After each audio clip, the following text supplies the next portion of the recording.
Hi and welcome. I'm Antoinette Trimble, a registered architect, and I'm passionate about helping architects build stronger, more meaningful relationships with clients, colleagues, and the people they work alongside every day. Hi, I'm Allison, an organization development practitioner. I bring a people and communication lens to the way professionals engage with the world around them. And that includes something we don't always talk about enough, how we proactively build relationships rather than just waiting for them to happen. This video is part of a series developed in partnership with the Architects Registration Board of Victoria. Today's topic is proactively building relationships, and we want to be really practical about this. So we're going to share 3 specific micro skills, small concrete things you can start doing in your very next conversation. Because building relationships isn't just about being personable, it's a professional skill. And like any skill, it can be learned and practiced. So let's get into it. So Allison, I want to start with something I think a lot of architects, myself included, can be guilty of. When we meet a new client or step into a project meeting, we tend to lead with an agenda. We're asking questions to gather information like what's the brief, what's the budget, what's the timeline. And those are all necessary questions, but they're closed questions. They pull specific data.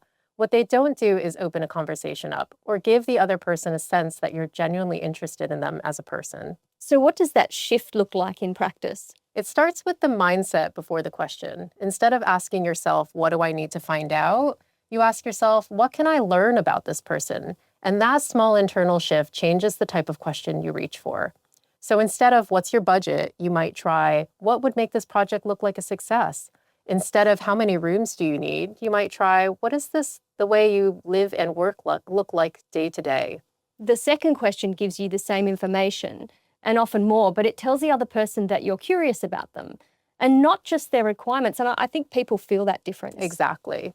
Open questions tend to start with what, how, or tell me about. They invite the other person to share. These questions go a step further. They signal that you actually care about the answer.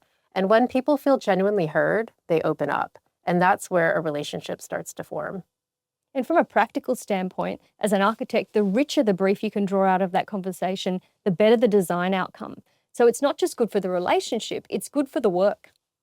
Now, let's talk about what happens after you ask the question, because asking a great question and then not really listening to the answer is unfortunately more common than we'd like to admit. I'll put my hand up. I've been in client meetings where I've asked a question, and while the client's answering, I'm thinking about what I'm going to say next or taking notes, or mentally, I'm where they were 2 sentences ago and I'm not actually present.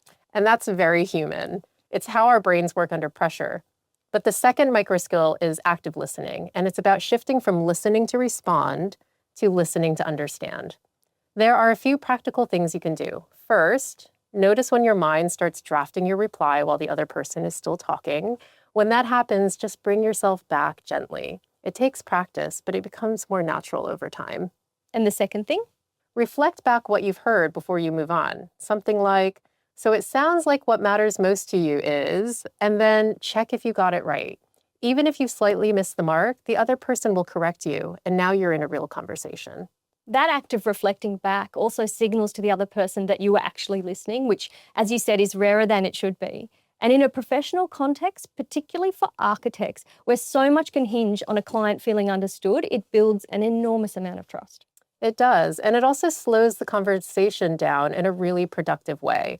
We're often in a rush to get through our agenda, but the moments where you pause, reflect, and check your understanding, those are often the moments where the most important information comes to the surface.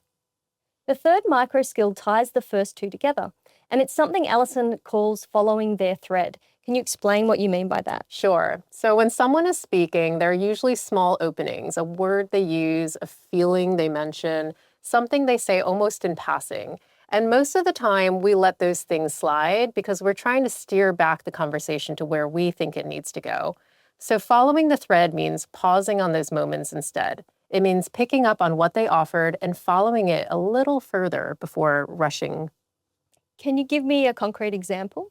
Absolutely. So say a client mentions almost offhandedly to you, yeah, this renovation has a lot of moving parts, and honestly, it's been a bit stressful. Now, most people would nod and just move on, but if you follow the thread, you might say something like, that sounds like a lot to navigate. What's been the trickiest part for you? Yeah, and suddenly the conversation goes somewhere real. Somewhere real, exactly. And that's where relationships are actually built, not in the formal agenda items, but in those small, everyday, genuine exchanges. When someone feels like you noticed something they said and chose to go there with them, that's when you start to really build trust. And from an architect's perspective, what comes out of those exchanges is often gold. A client who feels safe to tell you the process has been stressful might also tell you things about their priorities, their fears, their decision making that you'd never get from a standard briefing list of questions. Exactly. Following the thread isn't a detour. It's often the most direct path to actually understanding what someone needs. So, to recap, proactive building relationships comes down to 3 micro skills you can start practicing in your next conversation. Ask open and curious questions, shift from extracting information to genuinely wanting to understand the person in front of you. Listen actively. Focus on understanding rather than responding. Reflect back what you've heard and give the other person an experience of feeling genuinely listened to. And follow their thread. When someone gives you a small opening, take it. That's where real connection happens. These skills apply whether you're in an initial client meeting, a project debrief, a team check-in, or a conversation in the hallway. The context changes, but the principle is the same. Relationships are built in the quality of our everyday interactions. And the good news is that these aren't fixed traits. So they're habits. The more you practice them, the more natural they become. Thanks for watching. We'd encourage you to pick one of these 3 micro skills and try it out in your next conversation to see what changes. See you in the next one.